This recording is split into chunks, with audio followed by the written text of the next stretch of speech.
This had better be the whole thing, or I'm going to throw a fit. All right. Okay. So we have our new PowerPoint. I'm happy. All right. So we've been talking about structures, but we've been using structures for quite a while in the second half of the class. So I'm comfortable thinking that that we understand them pretty much. So what is a structure? It's a programmer-defined data type. What you do is define a data type that groups multiple data elements. Now, what's the difference between a structure and an array? Well, a structure kind of could be an array, right? You can make a structure that had 10 ints in it, and then it'd just kind of be a duplicate of an array. But that's not when it's useful. It's when of different data types. You know, you have a couple of ints, and you have a couple of strings, and a couple of floats, and that kind of thing. And you want to put one particular type name on it so that you can create an entire structure that contains all those variables in one fell swoop created. So it's a convenient tool for handling a group of logically related data items. Not necessarily of the same type. Probably not of the same type. If they were of the same type, you just use an array. So those variables, fields, are called structure elements or members. Why don't we just throw in 4 different terms for variables, fields, structure elements, members. I'm going to call them elements, I believe. So if you've taken an object-oriented programming class before, think of a structure as a class without methods. It's just a data-only class. Or after this, when you go and take an object-oriented language like C++ or Java, think of a class as a structure with methods, with functions built in.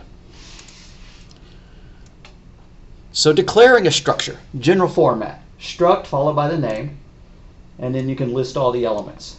Data type followed by the element name, data type followed by the element name, data type followed by the element name.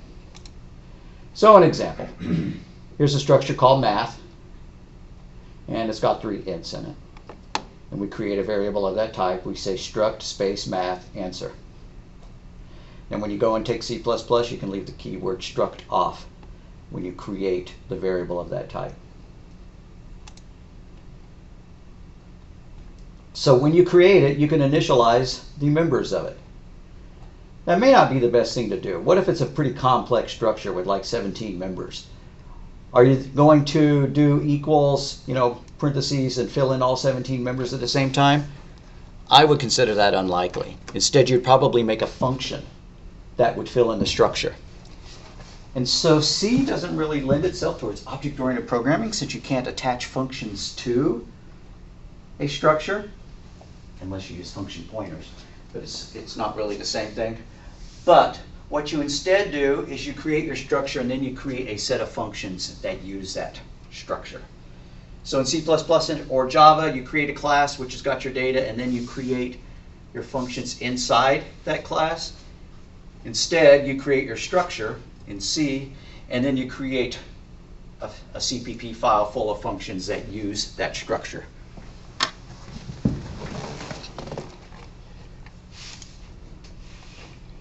So once you create your variable, you can assign values to each member. 1, 2, 3. A more complicated one. Create one called employee. It's got a first name, a last name, an ID, and a salary. I believe we did an example of this one on Monday. We saw that we had to use string copy to put information in the first name and last name. You can't just do first name equals and then give it a string. Instead, you have to use string copy to copy the data into the existing array after you've malloced or created. Now here's an example of using typedef and struct at the same time to create a typedef and a struct name. The struct name itself is employee with a lowercase c. The typedef creates one with an uppercase c so that when you create it, you can lose the lowercase c, or lose the word struct. So the question came up on Monday, why not just use pound define to pound define uppercase employee to struct employee? Well, you can, but there are times it's generally better to go ahead and use typedef, and I'll give you an example why in a slide or two. So I prefer to break them up. I will declare the struct first, then I will declare the typedef, and I may declare a second typedef, which is a pointer to the employee, in which case I would call it p-employee. And then when I wanted to create a pointer to an employee, I would reference that. maybe. Otherwise, I'd just do, employee star variable name. Maybe that's clear. So you can use define to simulate typedefs, but there are some things that can be done with typedef that cannot be done with define. And this is not from your book at all, so you want to kind of pay attention to it. So here we go. We're going to create a typedef int star, which is a pointer to an int. And then when we want to create 3 pointers to ints, A, B, C, that works great. But what if you use #define? I'm going to #define the word int p, pointer to int star. Well, if you tried the identical syntax to create 3 pointers in the same time, only the first one's a pointer. And you could figure that out if you just cut this int star, replaced it there, and then you'd get int space star A, that makes A a pointer, comma B, so B is just an int, comma C, C is just an int. So #define was inadequate. Using a macro for that was inadequate. And you could do cool stuff like this.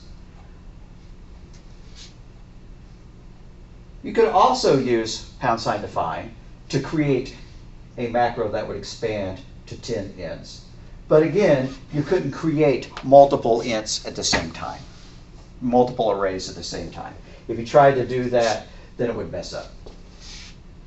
And macro definitions pretty much cannot do what the next thing is going to show, which is creating a pointer to a function. We haven't done that yet, but you can have a pointer to a function as well as a pointer to any other kind of data structure. And then you can invoke that function by its pointer. Why would you do that? Why would you not just use the function name? Well, you could pass that function to another function or to another library. And then that library wouldn't have to know the original name of the function. That's called a callback function. You create a function, you create a pointer to that function, you pass it to another function, and then when that function wants to, it calls your function again. But it doesn't have to know the name. Or you can change that value of that pointer. Sometimes you want to call function 1, sometimes you want to call function 2, sometimes you want to call function 3. You stick the address of whichever function you want to call in it, and then you invoke it with the same call. And we'll see an example of that in a little bit. That's also something that this chapter absolutely does not cover. Okay, that's why the book is called For Absolute Beginners, but we're not anymore. So you can use typedef to make the calling of functions by pointer much simpler. Well, when I say much simpler, if you don't have an example of it to begin with, you don't have much to compare with. So I'm going to scroll down to how you do it if you do not use a typedef. So this line of code right here declares a pointer to a function that takes an int and returns an int. And then say you have a function already defined somewhere that matches that prototype, that takes an int as a parameter and returns an int. And I have an example of that one up here. Like that. Fun1 takes an int, returns an int, and all it does is print something and return a value. So going back down here, we've created a pointer to that. We assign the address of fun1 to it, and then we can invoke it. Now I'm going to show you a little oddity that I don't understand in a minute. But so when you invoke your function, you can invoke it using the similar syntax to how we've been using pointers, right? Star p function to dereference the pointer, and then you invoke it and you pass the 3 in as a parameter. Now this doesn't show getting its return value back out, but you would say int space return equals and then invoke it like that. And then later on, if you did p function is equal to ampersand fun2 or any other function you've written, then you can invoke it with the same syntax.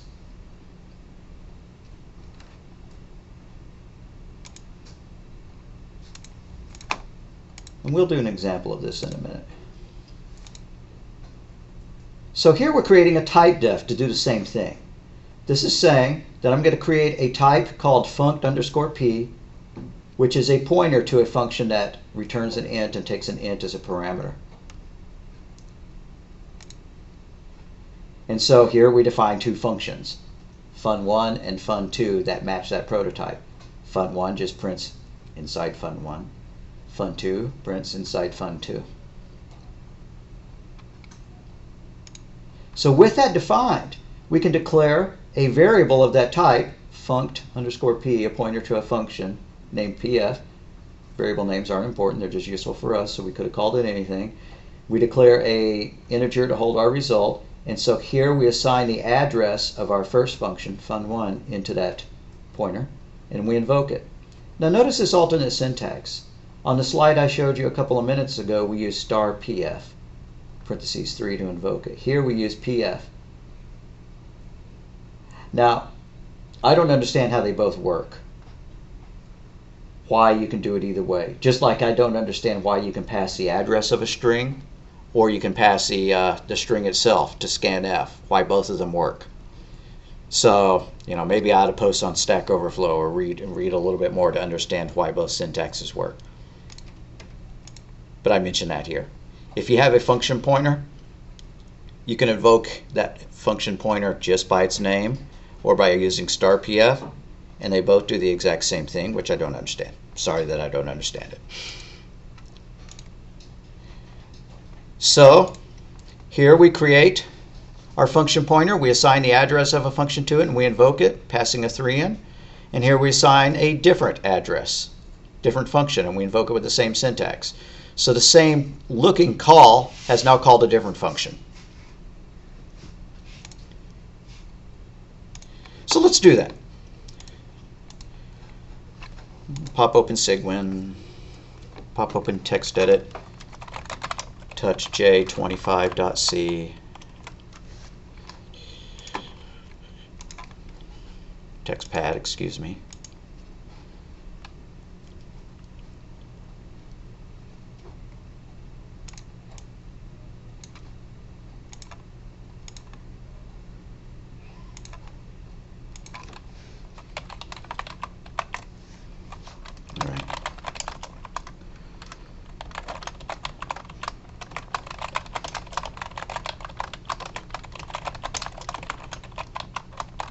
Just going to get them all. All right. And then int main, return 0. Okay. These syntaxes are complex enough that I'm going to keep the example on the screen while I retype them. But maybe we'll mess with them as we go, just so that they're not the exact same thing that's in the PowerPoint. Otherwise, why bother? Okay.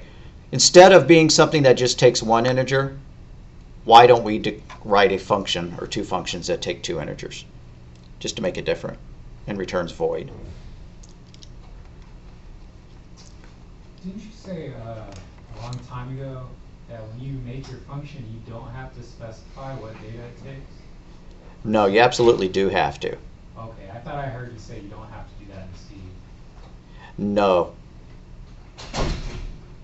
I would say that you have to. Okay. The only thing you could do to get around that is you could make your function take a single parameter that's a pointer to a void, and then you could pass in the address of any kind of data or just the word null.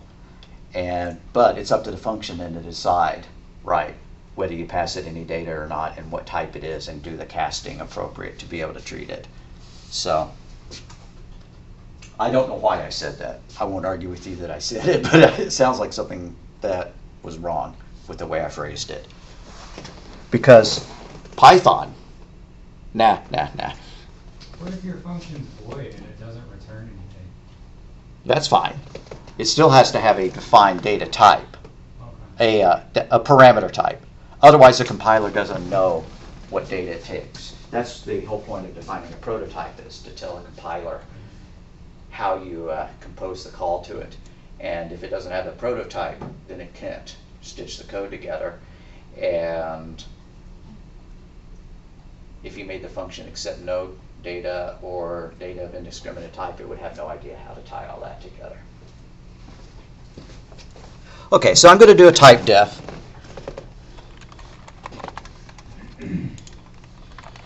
Typedef, this function is going to be void. I'm just going to call it FP for function pointer. But it's going to be a pointer to a function that takes 2 doubles. Now let's make him int just because int is shorter to type. Now let's create 2 functions that match that type. Void f1 takes int x, int y. I don't know what it does. Maybe it adds them together. Let's put a printf saying what happened. F1, %d, right, just so that we know what we're getting a hold of. And let's print out x and y. Good enough. It doesn't have to do a darn thing else. Let's not overly complicate it. All right, and then let's write another one just called void f2. I'm just going to copy and paste that to save time typing.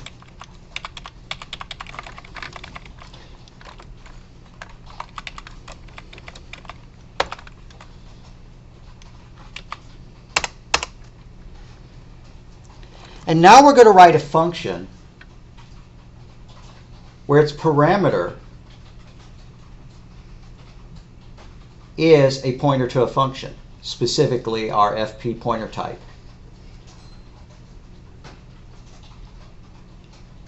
And that way, when you invoke that function, maybe I'll call it test, I don't know. When you invoke that function, it will invoke the function that we passed to it by address.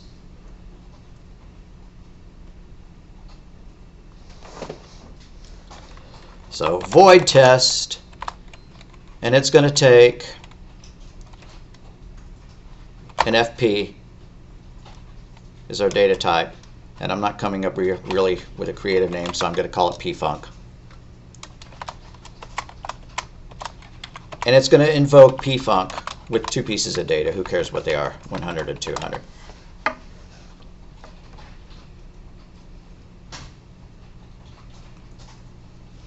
If we want to clutter up our syntax, like I said, there are 2 alternate ways of doing it. Yeah, we could do that. I don't know if that makes us feel good to write it like that or not. I'm going to remove that. Maybe they changed it at a certain point in a certain C point, certain standard in C, because I thought you had to prefix it with the asterisk. But then I was looking online and I was seeing examples without it. So, all right. Now inside main,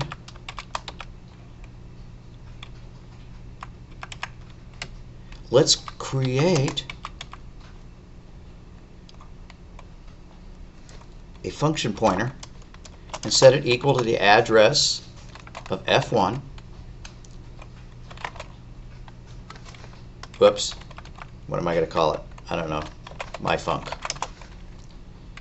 And so I'm going to call myfunc with 2 ints. And then I'm going to set myfunc equal to the address of f2, and I'm going to call myfunc.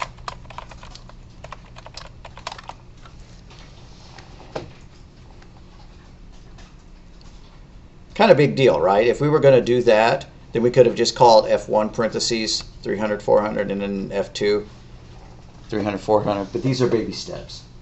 Would you normally do this if this was all you were trying to do with it? Nah. But now we're going to do our callback function. We're going to invoke test, passing it the address of one function or the other.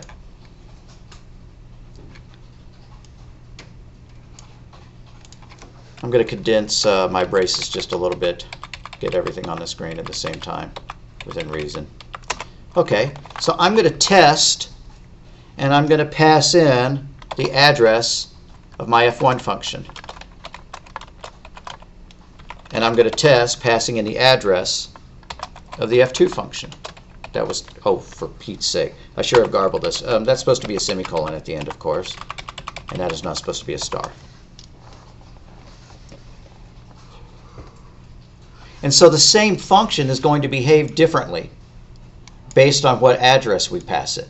If we pass in the address of one function, it's going to invoke that one. If we pass in the address of another function, it's going to call that. Now this is absolutely something you could not accomplish. We could have accomplished this stuff easy just by calling f1 parentheses 300 and F2 parentheses 300. We could not have done that.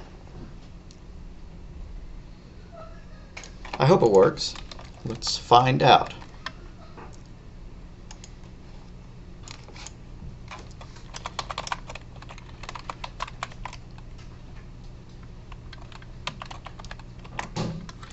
All right, so it called F1 and F2 with 300, 400, which is what I told it to do. And it called F1 and F2 with 100, 200, which is what I told the test function to do.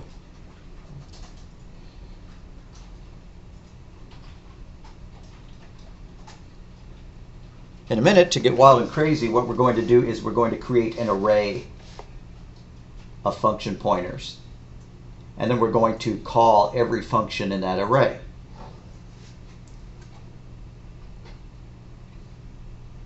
But I want to make sure that everybody's got what we've got so far. So before we get done talking about function pointers, let's create an array of function pointers.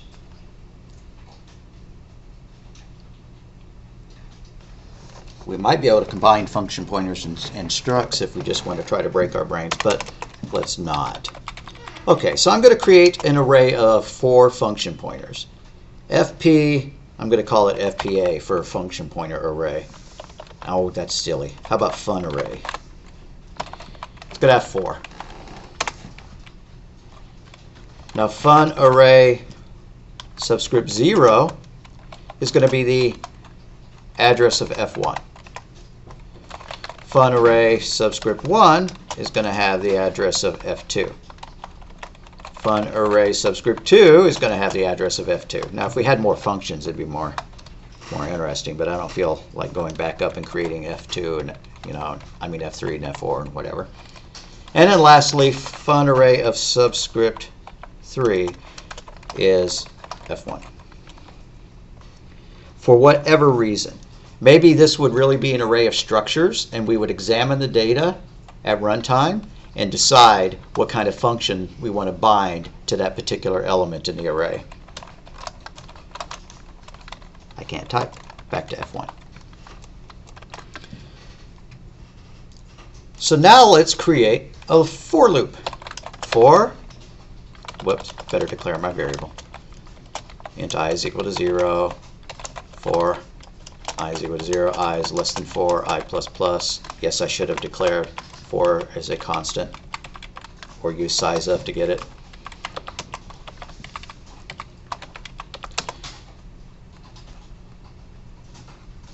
All right, so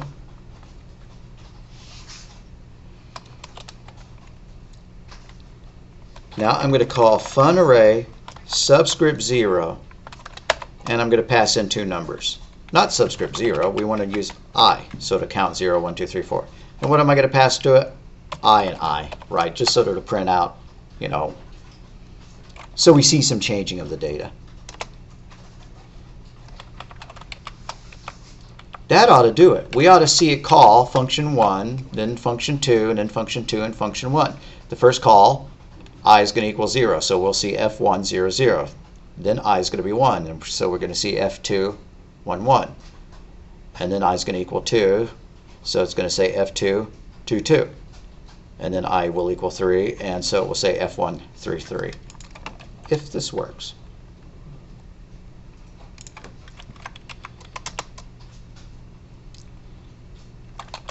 I'm going to check for warnings, see if I've done something slightly smelly. Nope. All right, run it. And there we see. The first time it called function 1, passing in our iterator. The second time it called function 2, passing in our iterator. Then it called function F2 again, passing in the third value of the iterator.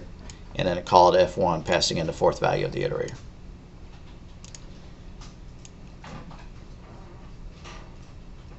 So you could create a structure that was full of data, and then it had the address of a function that was supposed to handle that particular set of data. That almost makes it object-oriented. You have defined a way to have a function that is tied to a particular set of data.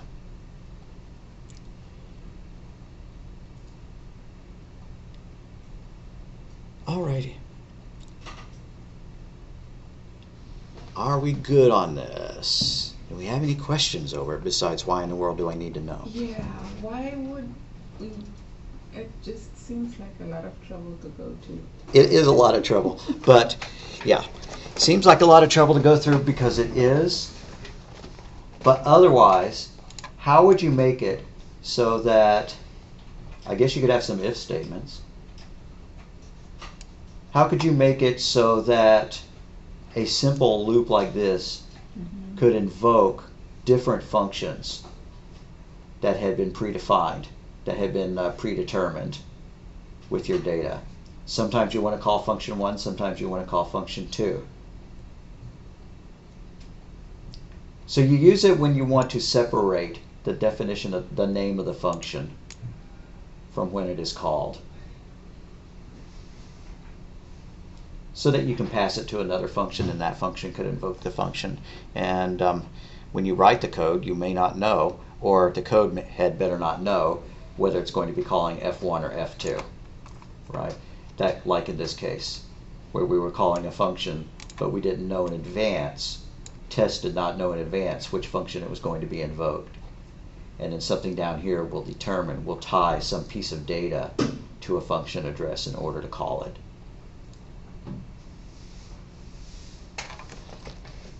I don't know if I have a better answer than that. It is kind of a more sophisticated concept than what we've done up to this point.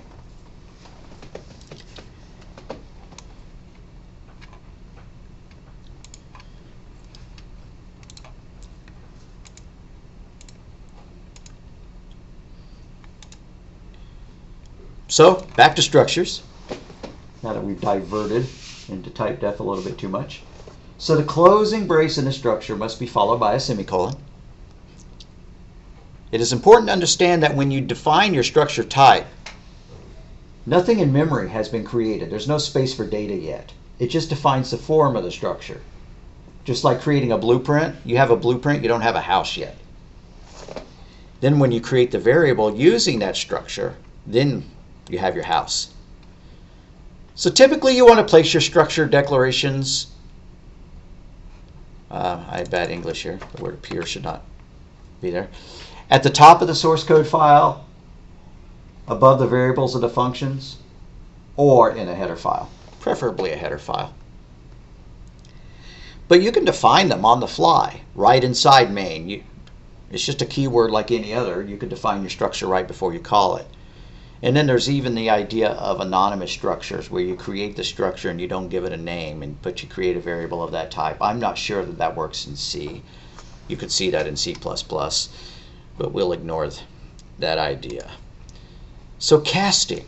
I think we've mentioned this a couple of times before. Typecasting allows a program to convert one data type to another. Say you create a double, and then later on you decide you want to fit that double into a float. Well, you can do that. Honestly, you could do it without it. C would not mind if we'd written it like this. So that's kind of a superfluous example, because C will do that conversion for you. However, other dialects, other languages like Java will not. The only way you could get it to compile is if you did that. So those other languages are trying to prevent memory loss. Why could there be memory loss? Because this variable could be huge. It could be e to the power of 222, which is far larger than a float could hold.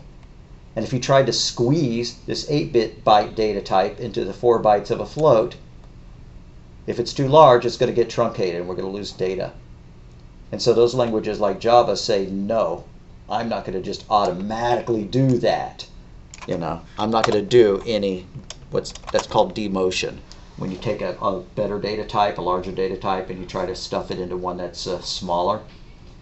If you can have data loss, then the Java compiler is going to say, no, you can't do that.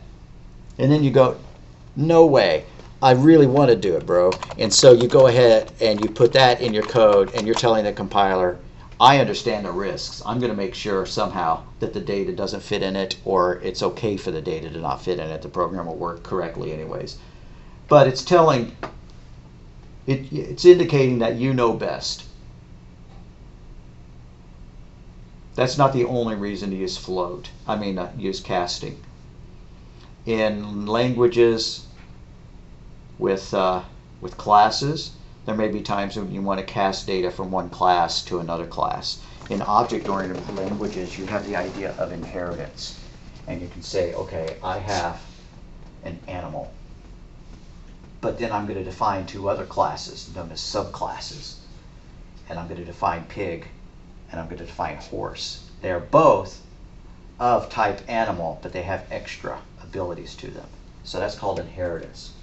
But you may want to write a function that doesn't accept just pigs or just horses. So you would define that function as accepting an animal, but then later on that function may need to turn it into a horse reference or a pig reference in order to access those special attributes. Otherwise that function just knows it's an animal and doesn't know anything about the special attributes of a horse or a pig. So in those cases, casting is really important. And you can do similar things with C, but I really don't have good examples sitting here at my fingertips in order to do that. The book doesn't really give any good ones either. Can you typedef like another type, but malloc it to have more memory than the I forget what you call that, the basic like keywords? Yeah. If you want the ability to malloc and have it grant you more memory than the structure requires, that the structure strictly requires, you would use a union. And we'll get there. And as far as I'm concerned, I've never used a union. I'm sure that they're important to somebody. Let's get to unions in a minute. Like the structure, I mean, like, let's say you want something that's bigger than a long. So can you typedef like something, but malloc it like so it's like 4 times long or something? So you can have like a bigger data type? Well, that It's similar to show whatever. you can't go, well, golly, I wish I had a floating point data type that is 16 bytes long, and so I'm going to malloc a 16-byte floating point type. You could create an array and then write your code in such a way that it would treat that array as a larger data type. And I bet that the C library has function definite data types. I know Microsoft and M does, where you can say, I want a variable of this many bytes, or this many bytes, or this many bytes, or this many bytes. But no, I don't think you can turn around and say, I really wish I had an integer data type that was 8 bytes long, or 16 bytes long, or 32, an arbitrary I length. don't mean like that. I mean like you use, let's say like I do malloc and then 4 times in, like 4 times size of it, and I typedef that to something else. Well, yeah. In that case, you have enough RAM. Yeah, you have enough memory allocated to store 4 hints in it, right? Which would probably be treated as an array. If you wanted to treat it as something else other than an array, you'd probably define a union that had an array of 4 bytes in it, but also had some other data types. So we'll get to unions real quickly. So it's not C's fault if data is lost when the data is too large to be cast. You just need to be aware that if you try to stuff a double into a float, might work, might not if the double is too large. Well, why would you care? Why would you sometimes want to stuff something into a smaller format? Well, if you're writing it out, if you're writing the data out, you may want to do all your calculations as one data type, but if the file format has already been decided for you and you can't change the file format, you may be stuck with that file format, and so you may have to cast your data into the type that needs to be written to the file. So in this example, we will cast a 1-byte character to a 4-byte int and vice versa. Well, let's do that, just so that we get experience casting. I'll do it up at the top of main. When you do that, that prints the ASCII, right? Right. So I'm going to create a int called I, and I'm going to set it equal to a value, I don't know, 44. I'm going to create a character called C. I already have an int called I. You're right. Thank you for saving me from myself. How about calling it I? All right, and then character CC is going to be a lowercase c. And then float FF is going to be 1.23. and let's do some casting. Let's print f that ff as though, let's print that floating point number as though it were a character. Well, it's not. It's a floating point type, not an integer, but we can tell the C compiler. I want you to convert that. I want you to cast that floating point type. Except I wouldn't use the word float there. It already is a float. I want to change it to a character to print it out.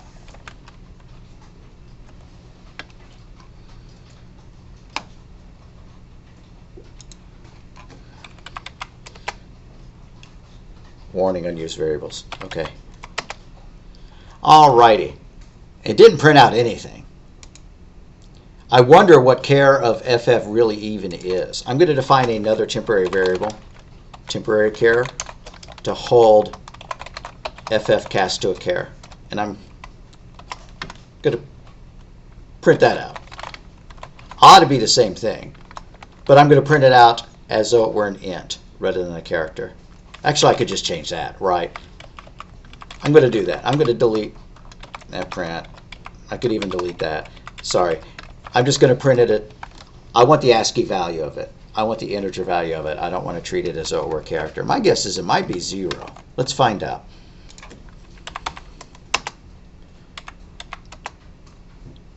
Okay. 1.23 got turned into 1. No wonder we couldn't see it. If we change this to like a 65.23, it'll probably get converted to a 65 as it is cast. Yeah, so it's 65. And so if we printed it out as a character, whatever an ASCII 65 is, which is a capital A. All right, so converting from a floating point to an integer data type just involves losing the floating point section of it. So 65.23 got converted to 65. If the floating point value was too large to fit into a character, what's the largest value that a character can have? Well, it's an unsigned int. It's an unsigned byte. A byte is just 1 byte long, which can hold a value between 0 and 255. So what if this was 256, 257? I'm going to change this back to a D just because I'm curious about what it looks like here. I can't judge what that number is just based on what character it is. Okay, and so 257 was a 1. It kind of wrapped around, I bet. If it was 256, it'd be a 0. 257 is a 1. 258 is a 2, and so on.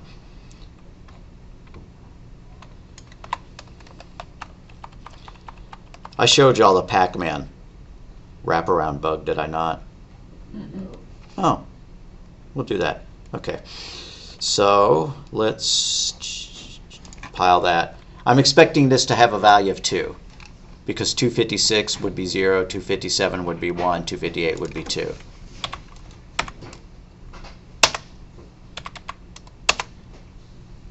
In a video game, that's called wraparound. Like your spaceship flies off the edge of the screen and pops back up on the other side. It exceeded the largest pixel, the largest x value, and so that x value got set back to 0 so that it could keep going and appear on the screen again. And that's fine. Wraparound is often fine in those kind of games. But sometimes it's very bad. Here's not that it's the end of the universe that this happens. So Pac-Man level 256. In Pac-Man, hopefully we all know what Pac-Man is. In Pac-Man, the level, what level you're currently on, was a single byte. And the inventor of the game Pac-Man never realized that people would get good enough to be able to play past 255 levels, right? Which is absurd. Somebody's going to play Pac-Man for 4 hours on a single quarter. Well, the arcade owner really wouldn't want that. But here's what happens when you hit the level after 255. what happens is that byte rolls over. It's like an odometer when it hits 99999 and then it rolls over to being all zeros. Well, 255 rolls over to 0. And Pac-Man couldn't handle level 0 because the level counter always started as 1 when you started your game. The programmer had no idea that it would ever need to handle level 0. And so it just totally choked. So if you play 256 levels, you would get to this screen and you couldn't play any further.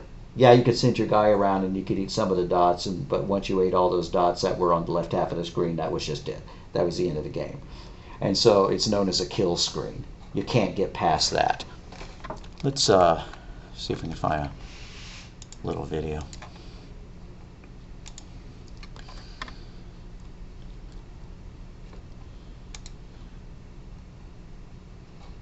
So there's Mr. Pac-Man. He ran off into this garbage. I'm not sure why. It's like stuff. I guess just to, we wait here until Inky gets trapped for about 20 seconds. I've never seen this particular video, so I don't know what he's trying to pull off.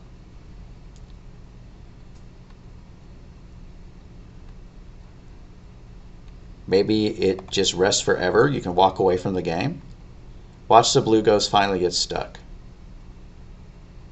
Well, okay. So apparently the blue ghost is now gone. Oh, and now Pac-Man's off up on the screen. You may have done that on Mario, where you jump off, Super Mario, and you jump off the, and you're running along above the screen. Anyways, so overflow is a consideration. If your data gets too large for the number of bytes allocated for it, then it's called overflow. And video gamers tend to call it wraparound, just because the old games where your spaceship would fly off one side and come back on the other. All right.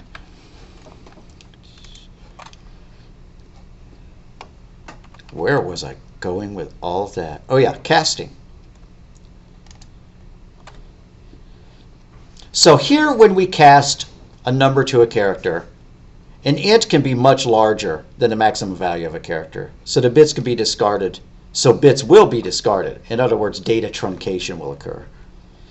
It's not like the program blows up. It doesn't show an error when that happens. But, like Pac-Man showed, the consequences can be unexpected. So you need to figure out if data overflow is likely. If it is, use a larger data type to hold that number if it matters. We're not going to try the rest of it. You get the idea. So what is a union? A union is a programmer-defined type where all the variables defined within it share the same memory space. It looks like a struct, right? Oh, I have some kind of data type that can hold an int, a float, and a char. I use the word and, but that's inaccurate. A structure can hold an int and a float and a char, but a union can hold an int or a float or a char. Now, when I say a union, this particular one, it only allocates enough RAM to hold the largest of these pieces of data here. Now, ints and floats are both 4 bytes. A char is 1 byte. So when we create a variable of that type, it allocates 4 bytes. If you store 1, 2, 3 in it, well, x.a equals 1, 2, 3, you filled it up, and it's going to treat it like it was an int. The data stored in it will be formatted byte-wise, bit-wise as an int. But if you refer to it as its b variable, then whatever's stored in it is going to be written bit-wise as though it were a float. And if you do it via the c element, then whatever is stored in it will be stored in there as though it is a character. Let's go ahead and do that just so that we can say we did. Let's declare a union. Doesn't have to be the exact same one that we just did.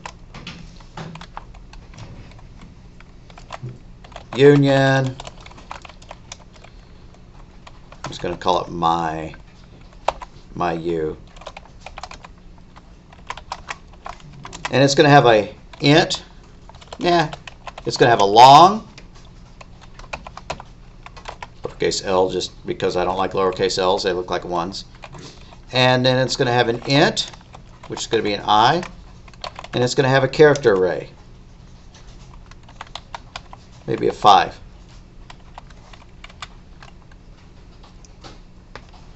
And just like a struct, you have to end the definition of it with a semicolon. Now Java absolutely does not have the idea of a union. Neither does Python. It's a bizarre idea to me. I don't know if you've heard, the idea of Schrodinger's cat. You don't know whether the cat is alive or dead. So, it exists in 2 states at the same time. Well, here we have data that's existing in 3 states at the same time. And it's up to the program to decide which state it wants to use. So I'm going to create my u union my underscore u, and I'm going to create a variable. What am I going to call it? I don't know. Fred. Now Fred.L is equal to 1, 2, 3, 4, 5, 6. Now let's print out all 3 members of it. Let's print the same data as though it were a long, as though it were an I, as though an int, and then as though it were an array of characters. So we're going to print it out with. How do you print a long? LF? Okay, cool. All right. Printf Fred, and let's just do %LF, %I, %S, \n, and we're going to print out my underscore u dot capital L, my underscore u dot I, and my underscore u dot SZ.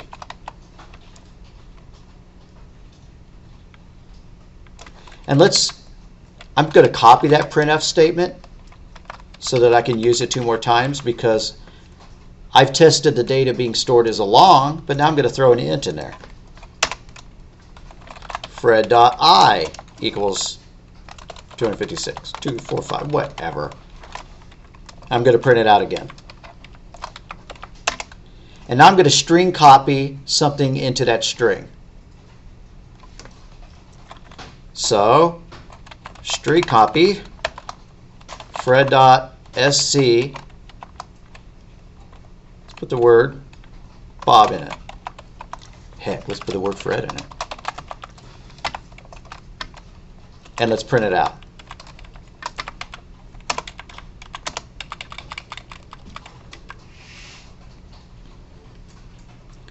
Now each one of these replaced the memory.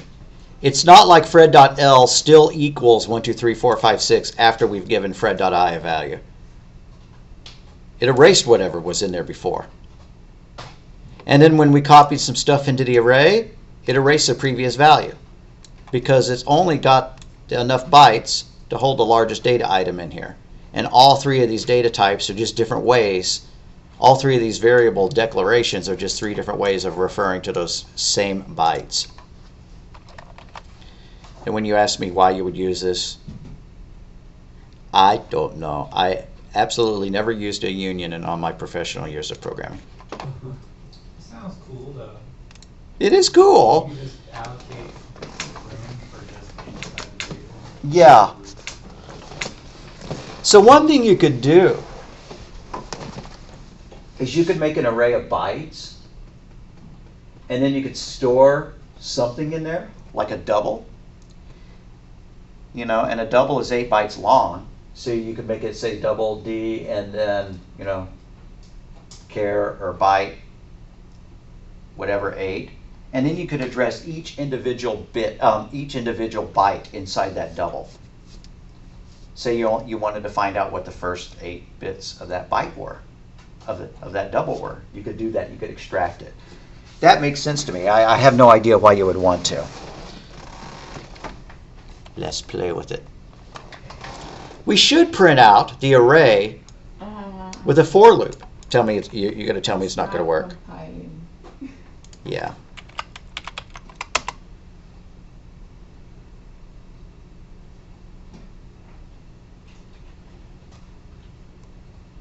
What did I do wrong? Oh. The variable was supposed to be Fred everywhere.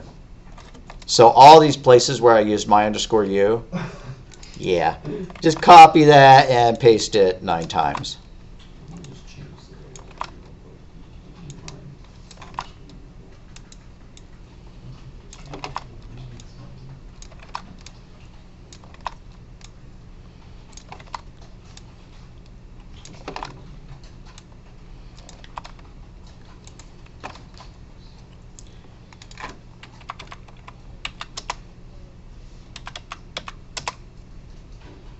All right, so I stored 1, 2, 3, 4, 5, 6 in it. Why am I printing it out as a float, a long float? It's not a float at all. It's just a long. So why not print it out as LD?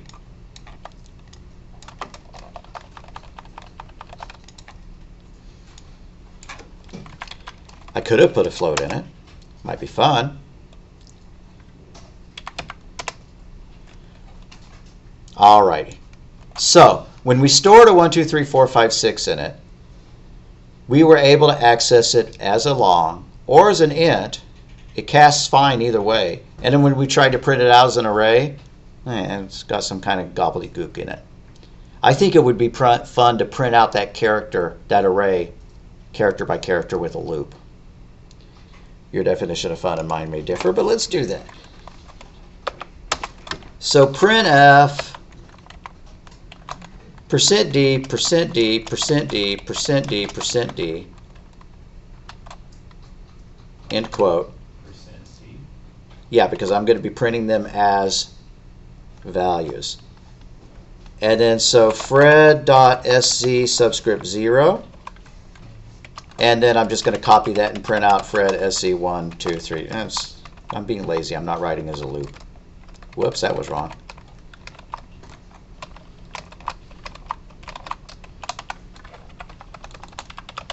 So 0, 1, 2, 3, and 4.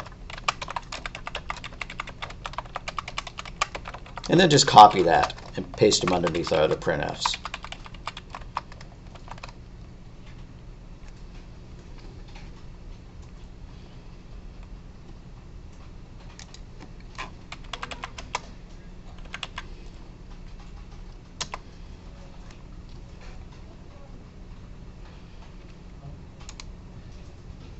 So when I did that, when I stuck 1, 2, 3, 4, 5, 6 in those bytes, here is how that 1, 2, 3, 4, 5, 6 looks like addressed as 4 individual bytes. The first 8 bits of it add up to a 64. The second 8 bits of it, it's treating as a signed bit, so it put -30 there. If I cast it to unsigned, I'd see perhaps a better representation of it. And then a 1, 0, 0.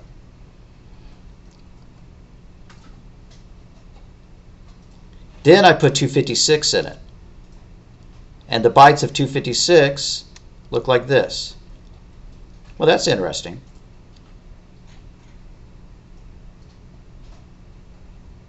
I don't have a good explanation of why it came out like that, but oh, I know why. Because an int is 4 bytes long. Yeah. So it's almost like an IP address except half the size. Yeah. Yeah, we could make this look like an IP address by making it, how many bytes pairs do you have in an IP address? 98? 32-bit. Yeah, so it's a 4-byte data type. We could have done that.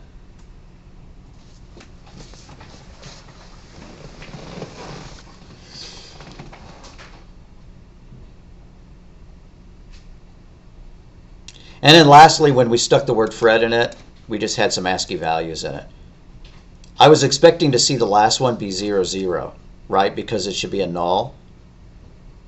But it wasn't when I printed it out. I'm not sure why. Instead, it's a 0, 2. Don't know why. But this looks right. A capital F is a 70, and I'm sure that's an R and an E and a D. I just don't know where. Oh, it's because I'm not putting /n after the printing. I mean, I noticed that, but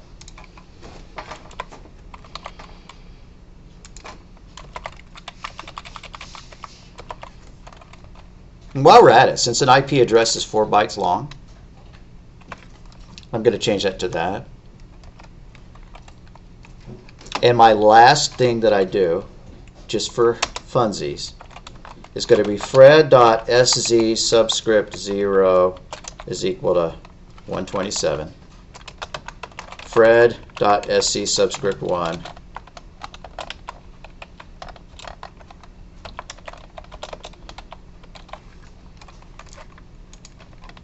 I want a cool looking IP address, not just 127.0.0.1. iCanHasIP.com. has spelled with a Z, IP.com. That is my supposed IP address to the external world. It's not what my machine thinks my IP address is internally, right? Because we're going through routers and stuff. Okay. I'm just going to copy that. Yours, I don't know what yours will be, if it's the same or different. Anyways, 164.58. Why don't I copy that? So Fred subscript 0 is 164. Fred subscript 1 is 58. Fred subscript 2 is 104. And Fred subscript 3 is 12. Somebody else do that iCanHasIP. Yeah, they're all the same. Okay, so as far as the outside world is concerned, we all have the same IP address. Which is how people are getting around the limit of the IP4 address space. We're presenting ourselves to the outside world as though we have all the same IP address. Now, honestly, I don't quite understand how that works. Like, how could somebody FTP into one specific address machine here? Anyways. You have to port forward it. Yeah. So, like, let's say in your router, you port forward the port to the specific machine. Okay, so you'd set a port forwarding and you'd say port number 6789 goes to the specific address. Would go to that Okay. All right. And then I'm going to print our information out about it.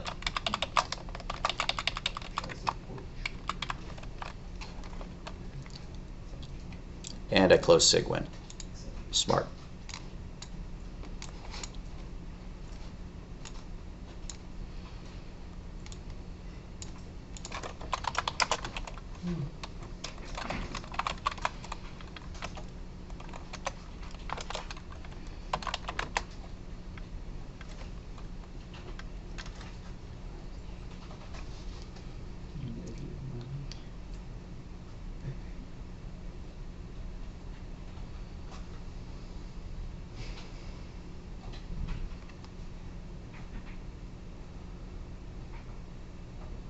Okay, I'm not sure what I'm seeing there. I was expecting to see, when I printed them out by their bytes, well, 164 is too large to fit into an assigned. It's going to throw it to negative. That's why I see 192 there. Okay, and then 58, and then 104, and then 12. I'm going to cast these to unsigned ints just because I want to treat them as though they weren't negative numbers, because you don't have negative numbers in your IP address. So for this final printing, I'm going to cast that one to an unsigned int. I'm going to do the same to the other ones. And then we're going to stop talking about unions. This is just the wonky little kind of stuff that lets us know more about how data is stored internally. Okay.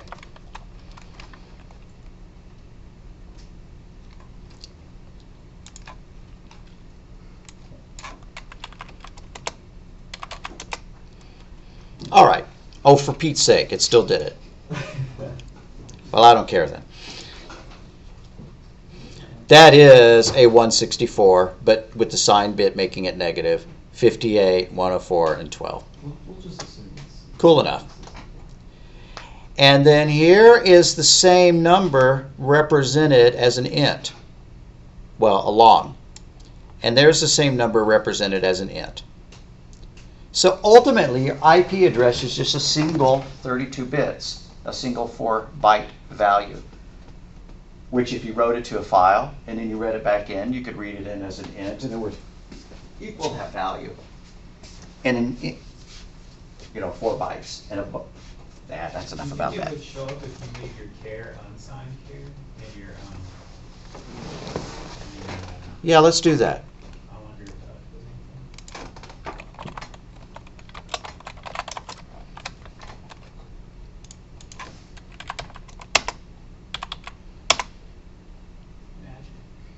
Magic. Yep, making an unsigned char made it work. Good deal. Cool deal. All right.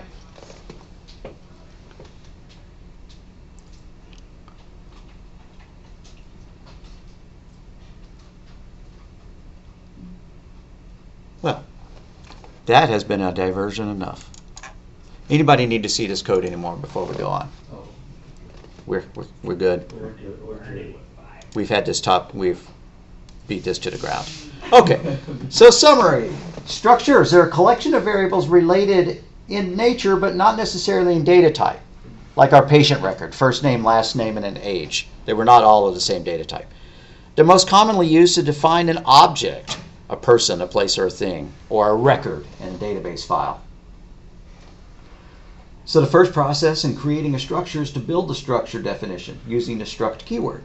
Then you put braces, and then you put the individual variables that comprise it. And so the members of the structure are the individual elements that make up the collection of data. And the structure tag identifies the structure, but doesn't allocate any memory for it. It's the blueprint. So when you're ready to actually use it, you have to create a variable of that type. So the typedef keyword creates, or can be used to create structure definitions.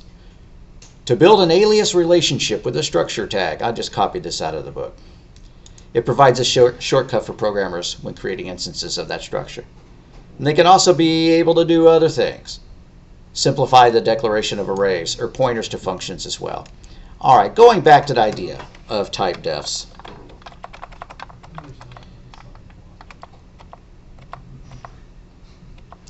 We had an example here of making a typedef that was an array of 10 ints. Well, why would you do that? Why would I not? What? Because you might write a function. You might decide that my program is going to handle arrays of 256 bytes. And that, I mean, not arrays of 256 bytes. Arrays that are 256 elements long, no matter what. So then you create a typedef, and your array can accept that as a parameter. And then when you're creating your array itself to be compatible with that, you use the same typedef. And then there's absolutely no chance that some other programmer or you is going to come along and create an array of the wrong length and pass it in there. And then you'd probably you'd probably pound define 10 to be a constant so that your function would know exactly how long it is. And then later on, if you decide your program is going to use arrays of 256 length rather than one, whatever, you just change your typedef, or you change your constant, your pound define to it.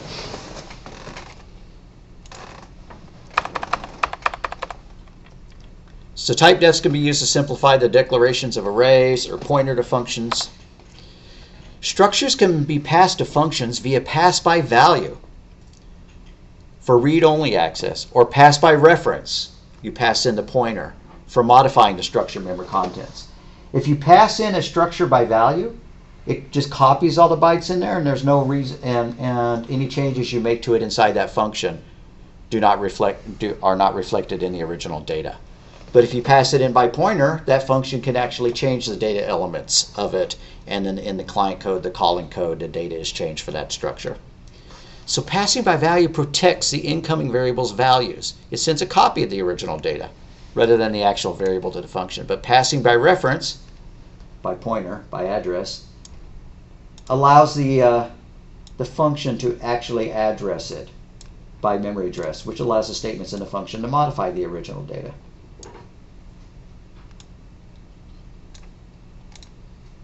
So to create an array of structures, you supply the desired number of array elements surrounded by brackets, just like any other array. And then when you pass an array of structures, we've already said that an array is a pointer, and a pointer is an array. Passing an array of structure to a function automatically passes it by reference. So your function can modify the contents of that array. It's also known as passing by address. It's true because an array name is a pointer. I'm confused. Yeah. Because like before you said C is always passed by value. They just pass the value of the reference.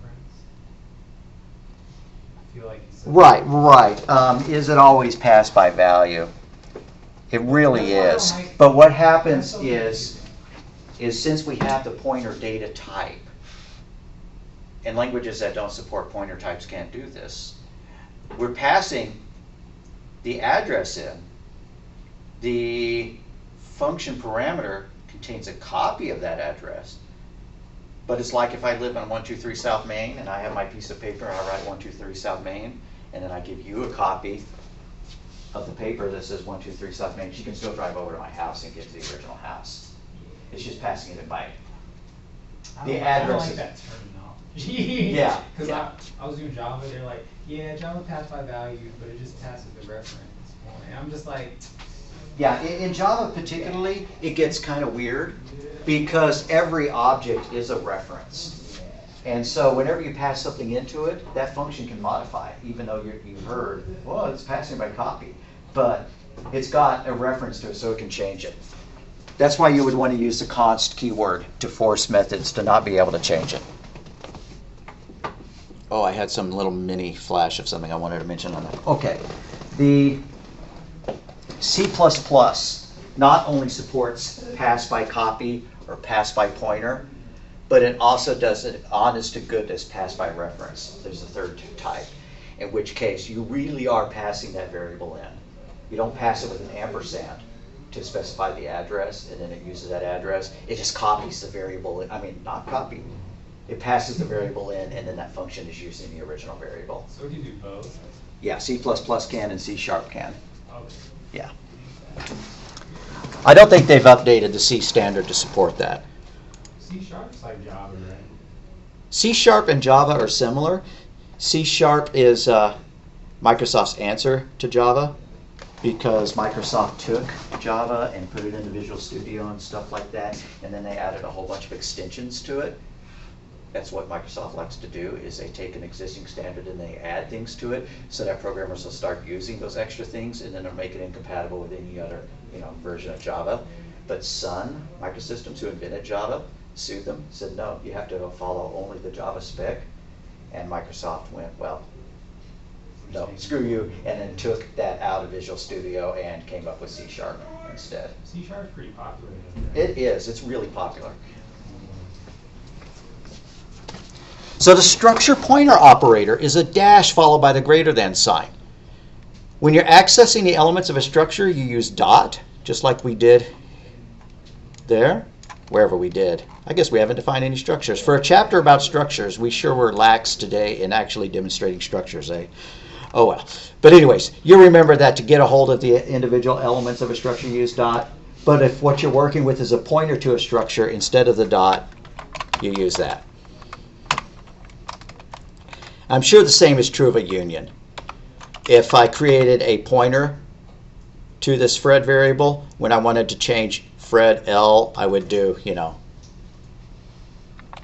hyphen L, like that.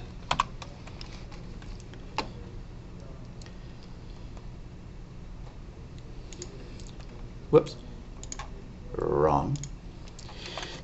So the structure pointer operator is used to access a structure member through a pointer.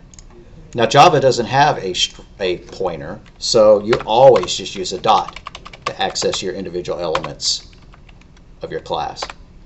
C++ does have pointers, so sometimes you're addressing things with a dot, and sometimes you're doing it like that. And so unions. Now here's what the book says. It provides a more economical way to build objects with attributes by reserving a single memory space for its largest member. Well, I suppose that's true. A union variable, and this is what I added, a union variable can only hold one element of data at a time, unlike a struct. You can declare a struct that has 100 different variables in it. It actually is large enough to contain values for 100 different variables.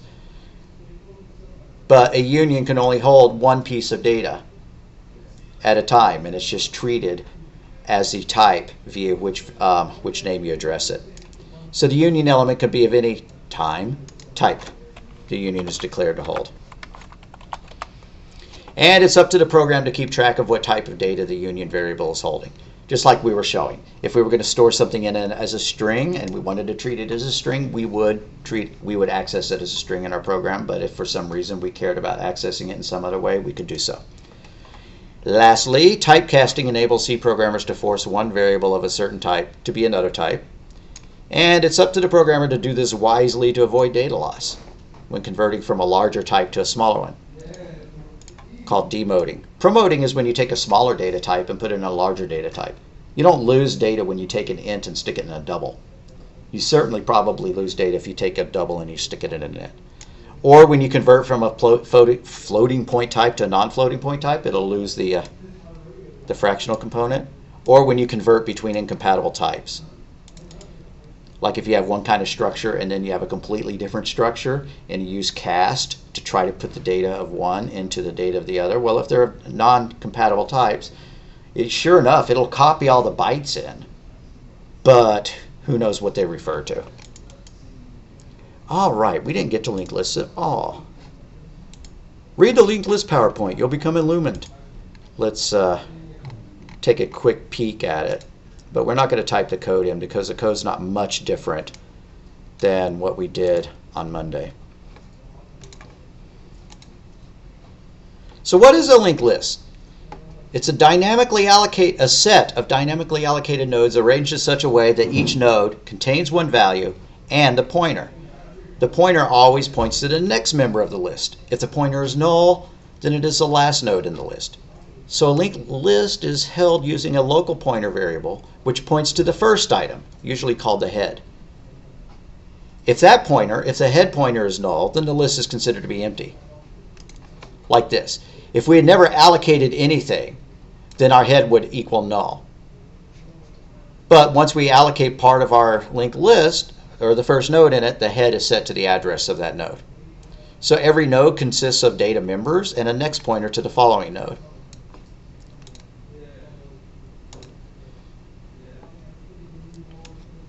So we're defining the structure in what's called a recursive manner, which is interesting. Here we're using node as a word inside our structure definition, while at the same time we're defining the node. And it says that's possible in C. It sure is. And in Java too. So let's name our node type node_t. Well, we could, but apparently when I typed the code in up here, I forgot to make it _t. So now that we have the node type, we can create a local variable which points to the first item of the list. We have a pointer called head. We're going to malloc a node. As long as malloc didn't return null, we're good to go. And so we're going to set the value of that node equal to 1, and we're going to set the next to null because we've only got one item in our list. We should always check to see if malloc returns a null or not. If the system runs out of memory, then malloc is not going to be able to grab it. Now for a structure this small, well anyways. So to add a variable to the end of the list, you just continue advancing to the next pointer. Next is just a pointer, just like head was, so we can malloc something and store that in next. And as long as it's not null, then check this syntax out. We've got two references in it. Head, next, value is equal to 2. Head, next equals to null. And the next time we do it, it would say head, next, val equals whatever, and head, next equals null. Now that's kind of silly. So what you would do in the real world is to create a new node variable and then assign head next to point to it, which is the last slide down here. So adding a second node, this is a more appropriate way of doing it. You create a new node, another node. You store some data in it. You set its next pointer to null, and then you assign its address into the header. Next. So if you're going to iterate through it, like in a function, you pass in the address of the first element in the linked list, and the function will keep going while the next reference is not equal to null. And it just goes down the chain. And so adding an item to the end of the list. This isn't adding just a second one. You could use this code to add items over and over and over. So we have some new value that we want to stick into it. So what we're going to do is we're going to create a pointer called end. Initially it's set to head, but then we use a while loop to traverse our linked list until we find the element where next is equal to null. Once we get there, then we're at the end node. And so we malloc a new item and we set the end's next reference to that new item, to the address of that new item.